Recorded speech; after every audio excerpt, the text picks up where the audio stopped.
We kicked this series off looking at how 3D scanning technology has evolved from its humble beginnings in the 1500s to the modern day. We then took a closer look at a range of different types of 3D scanning that are used today around the world. We've now seen how each of these performs on their own, but today they're going to be pitched head to head in a 3D scanning showdown so we can see how they compare in performance, cost, and ease of use when used with 3D printing. So let's take a look.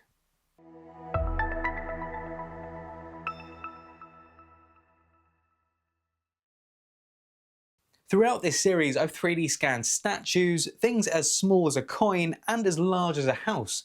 I've even 3D scanned and printed a bust of myself. We've already seen that there are techniques, hardware and software available that can produce brilliant 3D scans with sub-millimeter accuracy.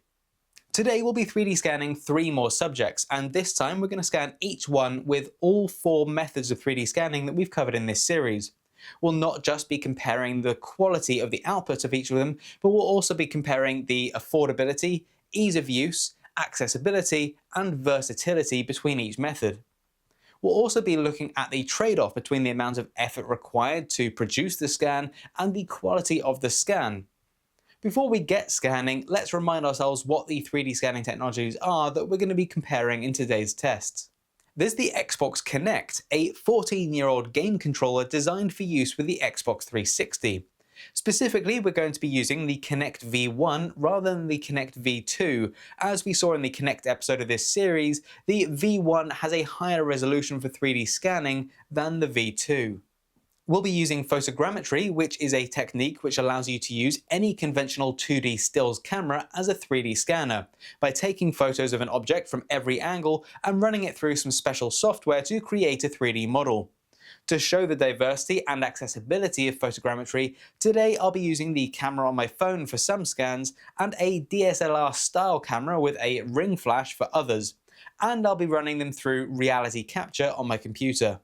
Luma by Luma AI will be used to represent 3D scanning mobile apps, which uses NeRF and Gaussian splatting to convert video into 3D models. And finally, the CRScan Otter by Creality will represent dedicated handheld 3D scanners. So that's the kit I'm going to be using. Let's get stuck into our first scan. I'll be scanning this head as it's not reflective and has texture, both of which are good for 3D scanning, and it's got details without being overly complicated, so it should be a good test to see how well these different platforms do with scanning a larger object outdoors away from the workshop. The most convenient method of 3D scanning in an outdoor or remote environment that we're covering in this series is using a mobile phone app, so we'll start with that. Next in line of convenience for scanning something outdoors is photogrammetry, and whilst that can be done with a mobile phone camera, I'll be using a mirrorless DSLR style camera. Whilst the CRScan Otter does require a computer in order to scan, the entire thing is powered via the USB from the computer, so providing you're using a laptop with a half-decent battery, doing this remotely isn't really a problem. Now, not only does the Kinect require a laptop whilst you're scanning, it also needs to be plugged into the mains, so the only way that I could scan a remote subject like this was to bring a portable mains power supply like this EcoFlow River 2. Now, I bought this one myself, and this is more than powerful enough for this project, but EcoFlow, if you're listening, I've got some fun ideas for some future videos if you wanted to sponsor me and supply me with one of your more powerful batteries. Right, let's get on with the scanning. Unfortunately, due to the way that the Kinect works, which is understandable considering it's designed specifically for use indoors, it struggled so much when out in broad daylight that it would lose track immediately after loading, making it impossible to scan this head with the Kinect. I have managed to use the Kinect a bit in my garden in the evening when the sun is low and the garden is in shade, but even then it really struggled to track an object throughout the scan. So unfortunately, I was only able to scan this subject with 3 of our 4 contestants, but let's see how they came out. I'm really impressed how all 3 of these did. Photogrammetry is really well defined and shows some texture detail on the rock face. The Luma app version has done a great job at capturing the shape of the whole model, but the surface is noticeably less smooth and not in the way that you'd expect from the rocky texture. The CRScan Otter one, however, is kind of next level. Not only does it capture the overall shape with incredible detail, but you can see the actual rocky texture on every part of the model. Not only that, the text at the top on the back is incredibly clear and readable, whereas the photogrammetry scan only had a faint indication that the text was there, and Luma didn't capture it at all. In terms of user experience and ease for the scanning process, Luma absolutely won, as it was simply just a matter of recording a video with my phone, clicking submit, and then waiting for it to process so I could download my model. For photogrammetry, the scanning was obviously equally as easy. However, the processing required for photogrammetry is arguably more involved and time-consuming than the hassle of needing to be tethered to a laptop or computer when using the CR scan. So I'd actually put photogrammetry last here in terms of the total time it took and ease of use. It is worth noting I am aware that there are photogrammetry apps where you can just upload your photos and it'll do it all for you, but as I covered in the photogrammetry episode, that does have its limitations, and here we are explicitly looking at using photogrammetry software on a computer. But let's see how they all look once printed. I'm printing these at 0.12mm layer height with a 0.4mm nozzle, so they're going to lose some detail just being constrained by the print quality. Once printed out, the difference between the three faces is very subtle. You can definitely tell a little more definition on the one from the CR scan, but if you took a step back from them, they'd actually look like three copies of the same model. It's when you turn them around and look at the back that you really notice the difference. The penny farthing is clearly visible on all three, but the difference in definition between them is significant. The photogrammetry and Luma ones are very similar in their detail on the bike, but the Luma one has that same bumpy texture on what should have been a relatively flat surface. The CR Scan one, however, not only has very impressive detail on the bike and the rock texture, but it's even captured the text on the sign at the top super clearly, whereas the other two haven't captured it at all. Next up, as this is the finale of my 3D scanning series, I thought I would be remiss if I didn't include Gasket. Now, I know that he's featured in some of the previous episodes of this series, but today we'll see how the scans from the different methods compare. Gasket became my go-to for 3D scanning tests, not just because he's an absolute legend, but also because he's a great 3D scanning test candidate. He's small but not too small. He features both fine details like the hair texture and the small imprinted text, as well as large and more bold details. But also, whilst he is mostly a matte texture, he also features black, reflective and even transparent surfaces, all of which can be challenging for 3D scanners.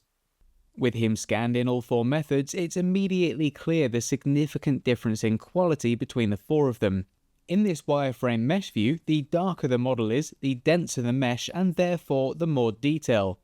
As we bring in a shaded view, you can start to see how that detail translates. Right off the bat, you can tell that the Connect really struggle with this one.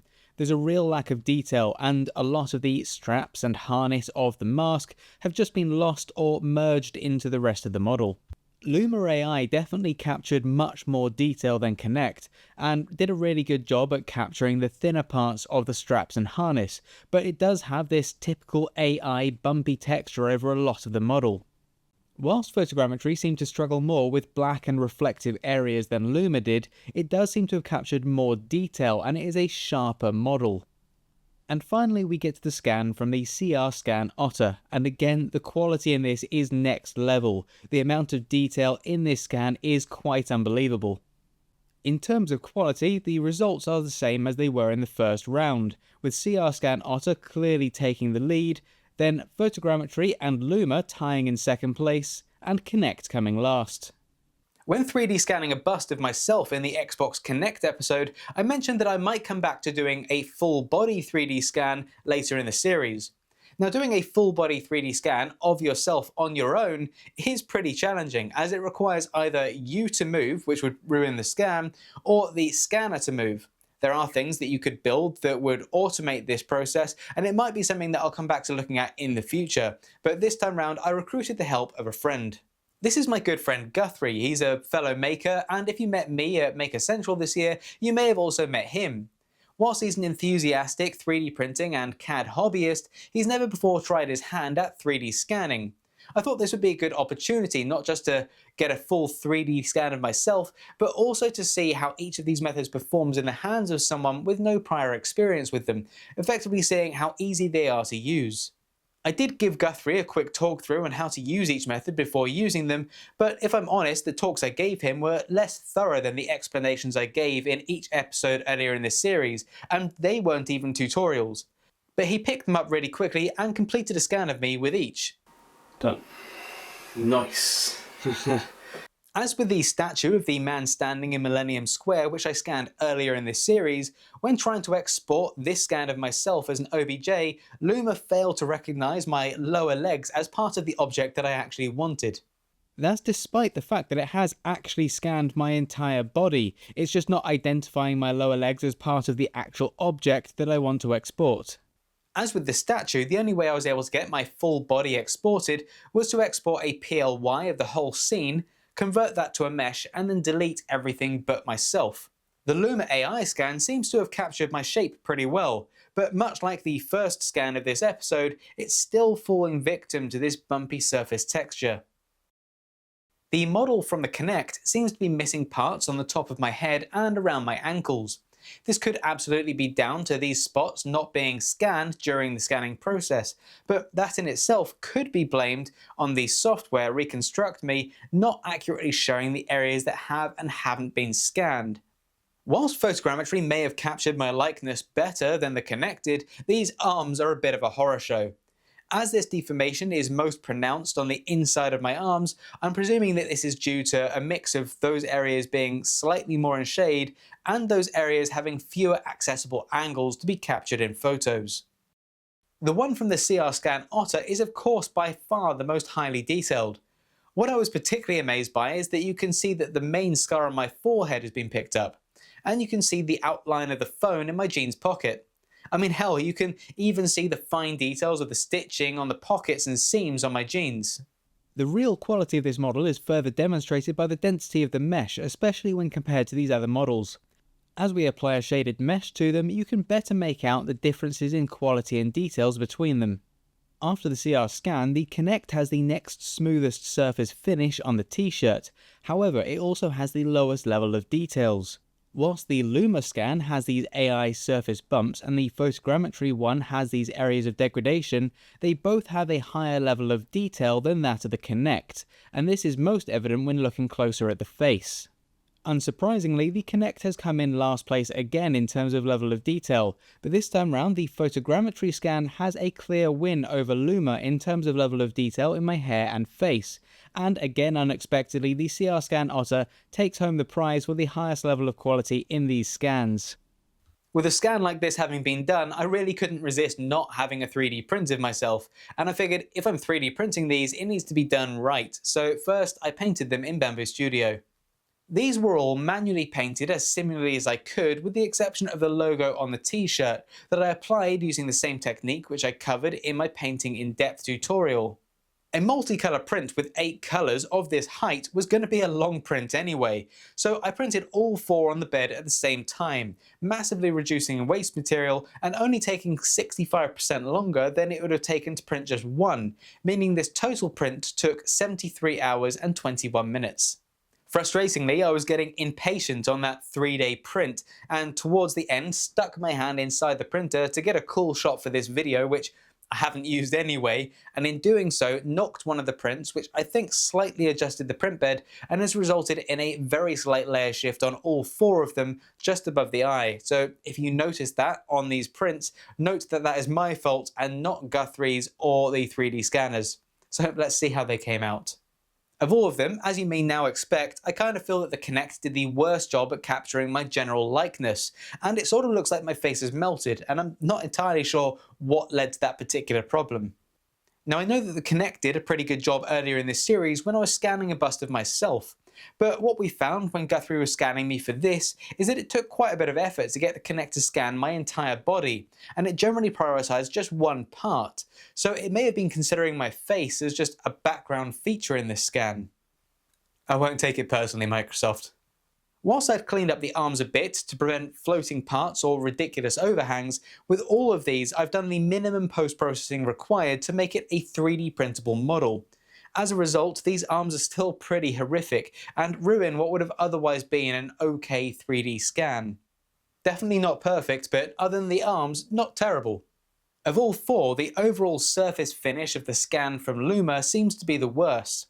Whilst I feel that it captured the general shape more accurately than the Kinect, and it doesn't look like my face is melted, it suffers that same similar trait to many of its AI text to 3D model generator cousins, with this bumpy, wavy texture all over. Certainly of all four of them, this has the lowest level of detail and the worst quality surface finish, but I actually think that it's captured the shape of the face and the head better than both photogrammetry and Kinect. And then there was the one from the CR Scan Otter.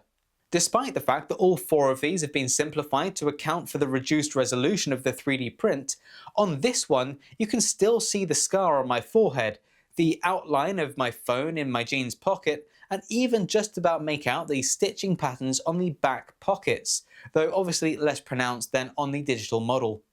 There are some issues with the t-shirt at the bottom at the front and a patch on the back, but that's almost certainly as a result of the fabric moving slightly during the scan, and it then duplicating part of the scan in different positions. With more time in post-processing, I'd have easily been able to fix this. I also seem to have a gammy left eye on this one, and I'm guessing that that's something to do with either my choices when painting or when I knocked the models during the print. I was really happy with my filament choice I used for these jeans, which was the Bamboo Lab Dark Blue Matte PLA, and the folds and shape of these jeans have come out impressively well.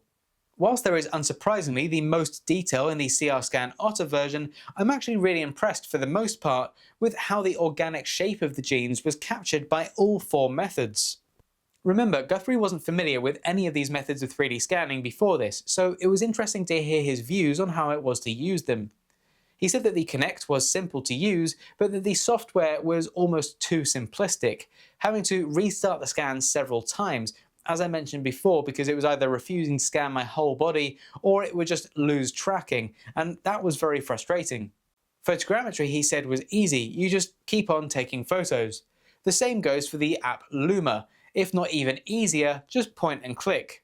In his words, with the CR Scan Otter, whilst needing to be tethered to the computer made moving around cumbersome, the software really helped to give me great guidelines of what I had to do, how far away or close I should be, etc. It was light and therefore easy to handle, though a handle grip may have been nice to give you a better way of holding it. That was really interesting that Guthrie mentioned that it could do with a handle. As I mentioned in last week's episode, thanks to the thread on the bottom of the CR Scan Otter, you can just screw in a tripod, either a full-size one or a compact one, and using a compact one such as this, you can then just fold it shut and use it as a convenient handle. Whilst the Kinect didn't do a fantastic job here, I just wanted to reiterate that earlier in this series, I did 3D scan and print a bust of myself using an Xbox Kinect, and it came out surprisingly well. This would be more than good enough if, for example, you wanted a scan of your head to design a helmet or mask around. Now, these prints and scans are certainly not the best that you can achieve with any of these 3D scanning methods, and some of them aren't even examples of a good scan with these methods, but that's the point. These full-body scans were done by someone who had no prior experience with them, and other than painting them in the slicer, I did the absolute minimum post-processing on each of them to get them to a printable state, and they still came out impressively well for the most part. Even with these scans, you could absolutely spend more time processing each of them to make them better, but I wanted to show you here the raw quality output that you can expect with the minimum input, and how they compare. Now, it's worth mentioning here that midway through making this series, Luma Labs appeared to remove their Android app from the Google Play Store, leaving it only available on iOS. Now, luckily, it is back on the Play Store now and you can download it for Android, but due to their servers being so overrun by so many people using their services, processing can take a long time. And I mean a long time. I've got one video I uploaded over 5 days ago, which is still marked as being queued, so the processing hasn't even started. Hopefully they'll scale soon, but it's important to flag that the reliability of a service like this is out of your control. As we heard earlier on Guthrie's thoughts on using them, whilst he did mention that both photogrammetry and Luma were easy, it was clear that he felt that the CR Scan Otter was the best in terms of required input to output quality ratio. We already had a weekend away with some mutual friends planned a couple of weeks later, and Guthrie was quick to suggest that we brought the CR Scan Otter and a laptop with us to do some fun scans whilst we were away, despite the fact that we would all have our mobile phones with us. So it was clear that the quality and the ease of use with the CR scan easily outweighed the convenience of photogrammetry or mobile app scanning. I should state that whilst Guthrie did do all of the actual scanning for the scans of me, I did any of the required post-scan processing. The CR Scan Otter doesn't really require anything special after the scan. You can just click one button to create the mesh, and it will generally output a model that's pretty much ready to print. Although Luma and Kinect scans don't have any workflow-based post-scan processing, they can require quite a bit of cleanup in something like Mesh Mixer. And finally, post-scan processing with photogrammetry definitely took the most time, with photo vetting and editing, and the general processing in the photogrammetry software, which itself can have a bit of a learning curve. We've still got a few things to cover, but I just wanted to quickly mention that if you're enjoying this series or my 3D printing and maker videos and tutorials as a whole, please do make sure you hit the like button and subscribe so you don't miss my future videos. If you'd like to support me to keep making videos like this and get yourself some bonus goodies such as early access to my videos and a members discount at 3drevolutionstore.com where you'll find things like this, then hit the join button below any of my videos to become a channel member, a 3D revolutionary. Right, back to the scanning. So which method of 3D scanning is right for you? Well, that kind of depends on your budget, what hardware you already have available, what you're trying to 3D scan, and why. Really, all four of these methods that we've looked at can be great for different purposes. It should come as no surprise that dedicated 3D scanners such as the Creality CR Scan Otter produce significantly higher quality results than the rest, being that it's the only one whose hardware is specifically designed for 3D scanning, and that depending on what phones and cameras you have, it can cost more than the other three options combined. So if you're after a high quality 3D scan, want to scan something that's particularly small, or just want a high-end user experience, providing you've got a powerful enough computer to run it on that can be located near enough the thing that you want to scan, a dedicated 3D scanner such as a CR Scan Otter is probably the way to go. If the things that you want to scan are particularly large, say a building, or at least larger than a tennis ball, and millimeter accuracy isn't such a concern for you, then photogrammetry may be a better and cheaper option, providing that you've got a computer powerful enough to run the software, allowing you to use any camera for the scan, even something like a drone. If you don't have a powerful computer or a budget, a mobile 3D scanning app like Luma may be just the way to go. It can do a really impressive job even with smaller subjects like Sea Gasket that we saw earlier, and in many cases will be more than good enough for 3D printing. Plus, and I can't stress this enough, it's free for now. Alternatively, if you wanted some hardware to use exclusively as a 3D scanner and your budget couldn't extend to a dedicated scanner like a CR Scan Otter, then providing you're not concerned about having the best quality scans and you've got a computer that runs Windows, an Xbox Kinect can be a great tool that's fun to play around with. And even if you're just looking for something to tinker with, it can be worth just the £15 it costs to get on eBay. So that's the state of consumer-grade 3D scanning at the moment, but the big question is what's next? Whilst making this series, I noticed DJI tease a new product in their typical fashion with a mysteriously lit product and an intriguing tagline, in this case, "The future takes shape." Now they've dominated the drone industry and have their own range of professional cameras and gimbals and even have their own e-bike, for a brief moment I thought this was DJI entering the 3D scanning game. That was until it was quickly leaked and then eventually announced that the Neo was their new self-flying drone. But what if it had been a 3D scanner?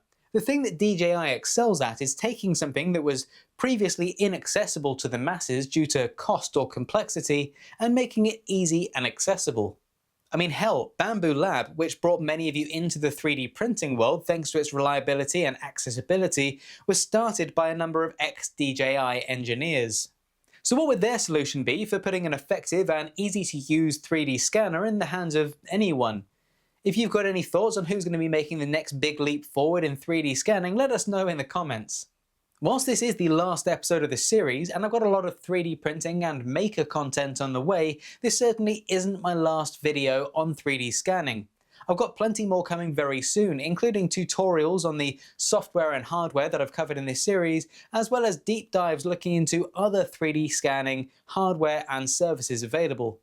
If this is the first episode you've seen of this series and would like to learn more about the techniques or technologies that I've talked about today, check out the earlier episodes in this series where I take a closer look at each of them. I'll pop a link in the description below to a playlist of the entire series. So what are your thoughts? Does one or more of the methods that I've covered in this series sound right for you? Or is there something else that you think I should take a look at? Definitely let me know in the comments. Thank you to everyone who's watched their way through the series. I really hope you liked it. If you did, please do hit that like button and hit subscribe so you don't miss my future videos and tutorials. If you really liked it, just a reminder that if you hit the join button and become a channel member, you can get a member's discount on the store and early access to my videos along with some other stuff.